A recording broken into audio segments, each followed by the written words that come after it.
In this video, I'm going to show you how to create a Roblox game that you can play with your friends. Now, first, you need to open up Roblox in the web browser, so on a computer.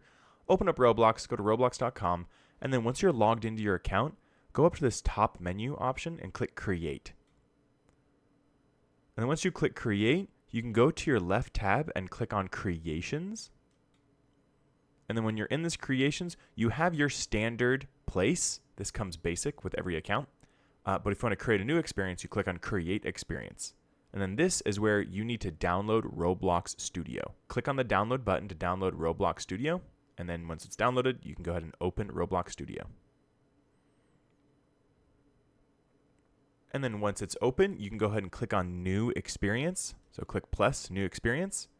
And it's creating a base plate so you can create your new world.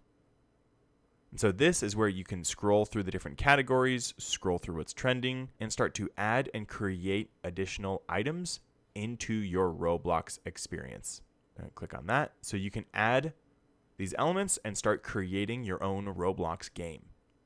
And then here's the couple things. Once you have added and created all of the elements that you want in your game and you're ready to play it, this is how to make sure your game is published and that it is live so that you can play it with friends. So after you finish creating your game, you're going to want to click on Game Settings up here in the top navigation. Click Game Settings.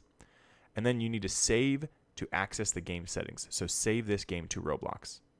So we're going to title it IPT.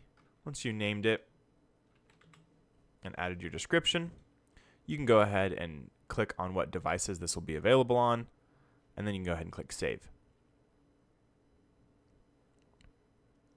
And then once it saves, it sets up the server. And then now that the game settings are saved, you can go back into those game settings. And then you can make different changes, monetization changes where you can create game passes. You can change specifications to the avatars. But then one thing you're going to need to make sure is go to permissions. And then it is set to private. You're going to want to set this to public or friends if you want people to join and can play the game and access it on Roblox. So I'm going ahead and click public, and then I will click save. So that makes it public on Roblox. And then we're going to click file, and then up here, we're going to click publish to Roblox. And it is as simple as that. That is how you can create your own Roblox game and have it published. And then once it's published, you can go ahead and exit out. And then we're going to refresh my creations. And then here you can see the game. I'm going to click on these three dots, and I'm going to click on view on Roblox. So this is where the Roblox game that you created is, and then you can go ahead and take that URL and send that to your friends, and then you can join in and play. Thank you for tuning in.